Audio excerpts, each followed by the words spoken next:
عروس شب کی زلفیں تھیں ابھی ناآشنا خم سے، ستارے آسماں کے بے خبر تھے لذت رم سے، لکھا تھا عرش کے پائے پہ ایک اکسیر کا نسخہ، چھپاتے تھے فرشتے جسے چشم روح آدم سے، ہوئی جنبش عیاں ذروں نے لطف خواب کو چھوڑا، گلے ملنے لگے اٹھ اٹھ کے اپنے اپنے ہمدم سے، جستجو جس گل کی تڑپاتی تھی اے بلبل مجھے، خوبی قسمت سے آخر مل گیا وہ گل مجھے۔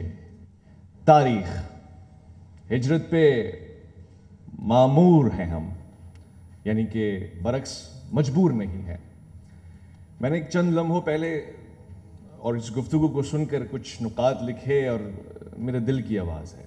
بہت سے لوگ اس آواز کو پہلے جانتے ہیں، اس آواز کا بڑا گہرا تعلق ہے جناح صاحب سے، چاہے وہ جناح گراؤنڈ سے نکلتی ہو یا کسی کنونشن میں۔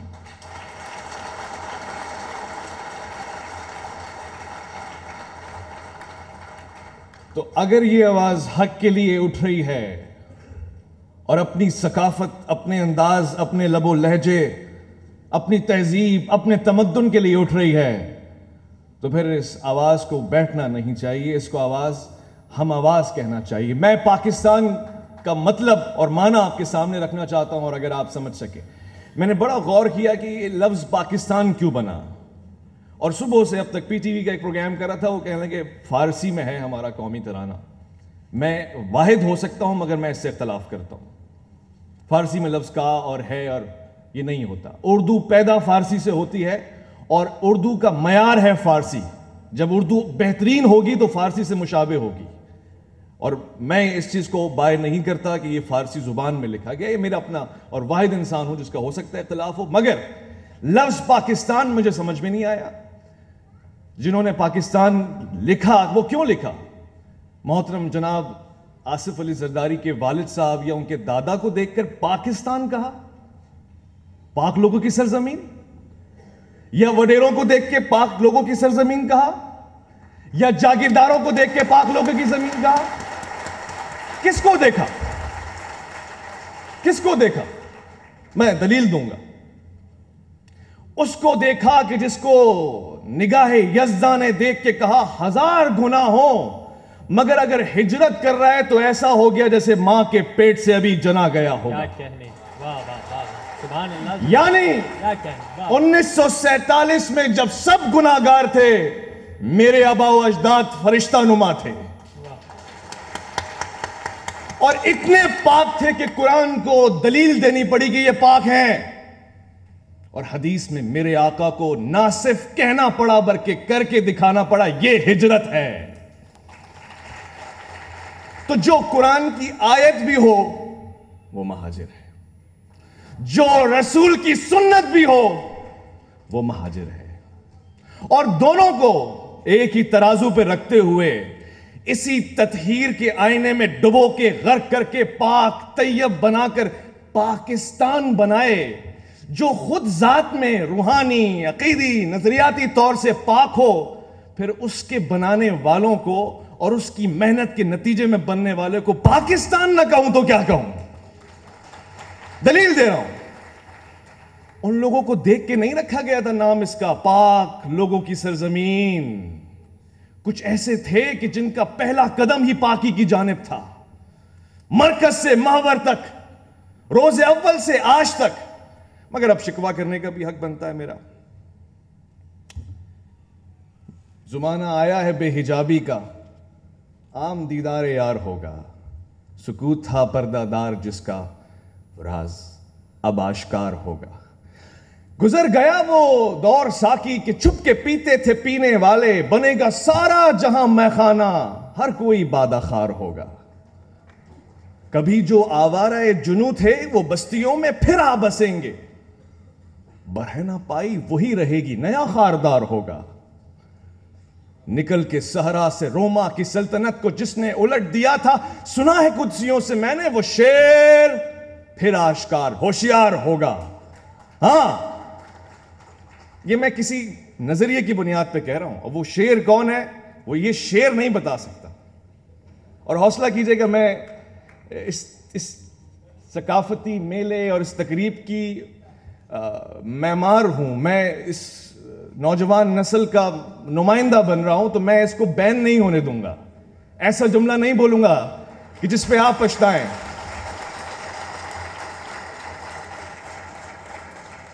مگر یہ ضرور کہوں گا کہ اس مقام پر لمحہ فکریہ ہے. وہ چند لوگ فارس میں آئے، غالباً پارسی تھے، اور وہاں پہ تعداد کافی تھی، جگہ نہیں تھی. وہاں کے بادشاہ نے ان آنے والے مہمانوں کو دودھ بھجوایا اور کہا یہ لیجئے. تعبیر کرنے والوں نے بتایا کہ بادشاہ کا مطلب یہ ہے کہ آپ بہت اچھے ہیں، مہمان نوازی بھی ہم کر سکتے ہیں، کر رہے ہیں، مگر ہمارے پاس جگہ نہیں ہے. دودھ کا گلاس لب دم بھرا ہوا تھا، ایک قطرے کی گنجائش نہیں ہے. تو آنے والوں نے کیا تدبیر کی؟ انہوں نے اس گلاس میں دودھ سے بھرے ہوئے چینی ڈالی اور بادشاہ کو بھجوا دیا. تعبیر کرنے والوں نے تعبیر کی کہ آنے والے کہہ رہے ہیں کہ ہم آپ کے رنگ میں ایسے گھل مل جائیں گے کہ ہم آپ کی پہچان بن جائیں گے، اور دودھ کو دودھ نہیں بلکہ مٹھاس کی وجہ سے جانا جائے گا. ہم اور یہی انداز تھا جو اتنے سارے لوگ ایک کردار والی شخصیت کے پیچھے چل دیے نا ہجرت کو. یہی وجہ تھی. میں بہت ہی احترام کے ساتھ ان سیاسی جماعتوں سے پوچھنا چاہتا ہوں جو سمجھتے ہیں کہ ہمارا مسئلہ صرف روٹی، کپڑا، مکان ہے. یہ تینوں چیزیں تھیں ہمارے پاس. روٹی تم سے اچھی کھاتے تھے، کپڑا تم سے اچھا اور سلیقے سے پہنتے تھے، اور مکان، میرے جناح کا ممبئی کا آج کا مکان تمہاری کراچی میں موجود کسی بھی کوٹھی سے بڑا ہوگا. دعوے سے کہہ رہا ہوں، میرے جناح کا. جا کے تحقیق کیجئے گا. تو پھر کیوں آئے؟ یہ چیزیں تو تھیں، اور ان کی حسرت ہمیں وہاں سے یہاں نہیں لے کر آئی تھی. تم اگر وڈیروں کی اولاد ہو، ہم مغلوں کی اولاد تھے. وہ کیوں آئے یہ صدیقی؟ کیوں آئے یہ رضوی؟ کیوں چلے یہ بہاری؟ کیوں؟ اس لیے کہ اس کے کردار میں اتنا دم تھا.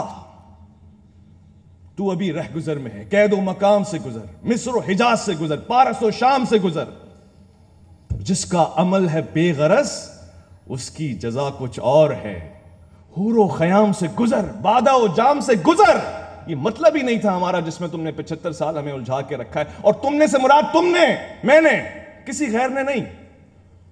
ہم تو اس پاکستان کو بلوچی، سندھی، پٹھان، پنجابی، سرائکی، سب کو ایک قوم بنانے آئے تھے، ایک قائد کے پیچھے. یہ ہمارا عروج تھا. اور جب بکھرے تو ایک ہی بہت سارے ہو گئے، ایک قائد کے پیچھے. سمٹے تو پاکستان بناتا ہے مہاجر، اور بکھرے تو معززین بیٹھے ہوئے ہیں. شرکائے محفل ہیں، اور میں تو آخری دم تک ان کا احترام کروں گا، مگر ان سے سیکھا ہے میں نے اختلاف کرنا. تو شاید مجھ بچے کی زبان میں تھوڑی سی کشش، میری زبان کی جنبش انہیں مجبور کر دے کہ اپنی کرسی کے لیے نہیں، اپنی قوم کے لیے متحد ہو کر بیٹھ جاؤ. خدا کا واسطہ، خدا کا واسطہ.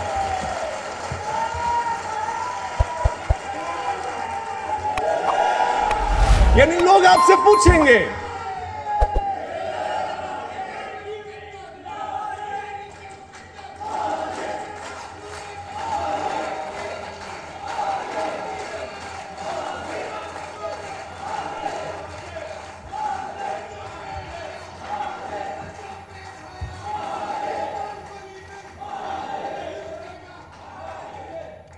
ایسی ایک تقریر تھی، مجھے یاد آ گیا.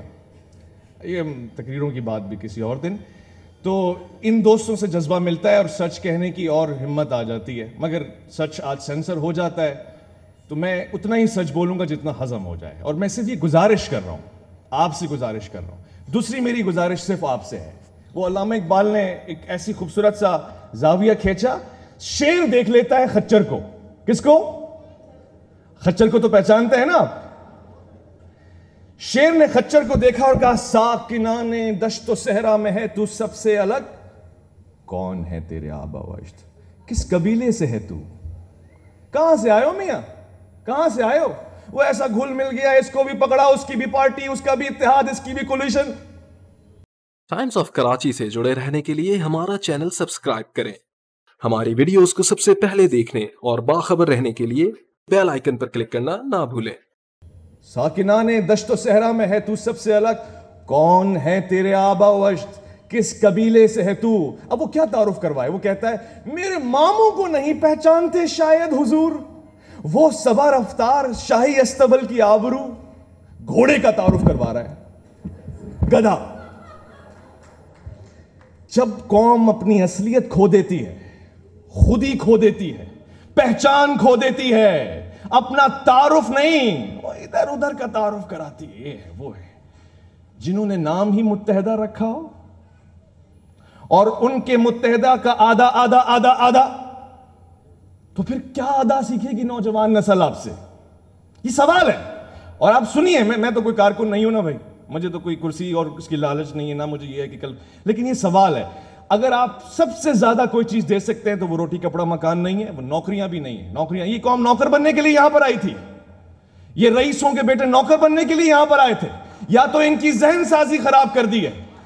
یہ نوابوں کے بیٹے, اور نواب وہ والے نہیں وہ جو جن کی ٹانگ اٹھانے کے لیے 2 مزدور آتے ہیں, وہ نہیں. نواب وہ والے جو سوچ کے نواب تھے, فکر کے نواب تھے, تخیل کے نواب تھے.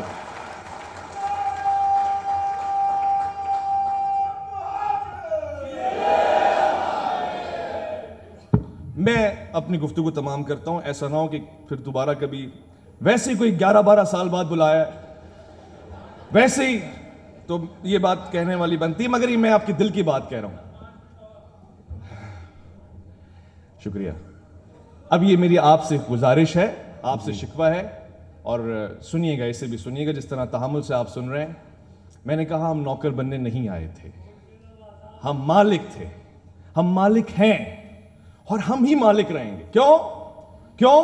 وجہ کیا ہے؟ میں کوئی دلیل دے سکتا ہوں؟ میں دلیل دے رہا ہوں. میں کمپیریزن کر رہا ہوں آپ کے سامنے. اتنے سارے لوگ تھے, جب تعداد کا مقابلہ ہم نہیں کر رہے تھے نا, اتنے سارے لوگ تھے, بڑے ذہین لوگ, ایسے لوگ. کوئی پیر تھا, اس کے مرید ہزاروں تھے. کوئی جاگیردار تھا, اس کی جاگیر پہ دہقاں 1000 لاکھوں, کاشتکار کسان لاکھوں, سیاسی جماعت بہت ساری, مگر ایک تھا جناح. ایک کیا تھا اس میں کہ ایک شاعر کہتا ہے کہ انکرپٹیبل ہے, انپرچیسبل ہے, کردار اس کا ایسا ہے کہ اس میں ذرا سا بھی داغ نہیں ہو سکتا. اور جب اس کو کہا گیا متحدہ بھارت لے لو, متحدہ بھارت کے گورنر جنرل وزیر اعظم بن جاؤ, یہ کون کہہ رہا ہے؟ یہ کہہ رہے ہیں مہاتما گاندھی. جناح صاحب, کیا سب کو کرسی چاہیے ہوتی ہے, مجھے پتہ ہے آپ کو بھی کرسی چاہیے, مجھے پتہ ہے آپ کو بھی. آپ ایک کام کریں, متحدہ بھارت کے آپ وزیر اعظم بن جائیں, ہم آپ کو بناتے ہیں. تو میرا ذہین مہاجر جناح کہتا ہے چلاک بڈھا, یہ ہمیں مائنورٹی بنانا چاہتا ہے. جب ہم متحدہ ہو جائیں گے اس وقت کے, یہ ہم مائنورٹی بن جائیں گے. نہیں, یہاں تک کہ لارڈ ماؤنٹ بیٹن کو یہ کہنا پڑا کہ تقریر مختصر کیجیے. میرے پاس اور بھی بہت سارے مقرر موجود ہیں. جی, ختم ہو گئی, ان کو بھی میں نے ٹائم دینا ہے. نمازش, بس شکریہ. نہیں شکریہ, تھینک یو سو مچ. میں ایک یہی بات کہنا چاہ رہا تھا, اور یہاں اس روسٹرم پہ آیا ہوں تو میں یہ بھی کہوں گا کہ شکریہ اس کا جس نے ہمیں بولنا سکھایا, شکریہ اس کا جس نے ہمیں کسی نہ کسی دن متحد کیا, شکریہ اس کا کہ جس نے پاکستان بنایا, شکریہ اس کا کہ جس نے ہمیں بتایا کہ ہم کیا کر سکتے ہیں, اور شکریہ آپ کا کہ آپ نے سنا, اور آج بھی یہ جو جنبش آپ کے قدموں کو ملی ہے یہ توفیق خدا ہے. اس توفیق کو تعمیر میں بدلیے گا. آپ کا یہ بیٹھنا, دیکھیے ہم مشاعرہ سنتے ہیں, یہ ہماری ثقافت ہے, مگر جو قوم واہ واہ کرتی تھی آج وہ آہ کیوں کر رہی ہے؟ جواب دو. اس کا درد کیا ہے؟ سنو. اس کو وہ منجن نہ دو جو 75 سال سے وہ لے رہی ہے, سن رہی ہے, اسے وہ دو جو اس کے پاس ہے, جو اس کی خودی ہے. گور میں آب گور کے سوا کچھ اور نہیں, تیرا علاج نظر کے سوا کچھ اور نہیں. ہر ایک مقام سے آگے ہے مقام تیرا حیات, ذوق سفر کے سوا کچھ اور نہیں. تو سلام عقیدت ہے منتظمین کو، APMS سو گہوارہ ادب اور ادب کی گفتگو کرنے والوں کو. گفتگو میں کوشش کی کہ ایک ایک جملہ اردو کا ہو، کیونکہ وہ کرے بات تو ہر لفظ سے خوشبو آئے. ایسی بولی وہی بولے جسے اردو آئے.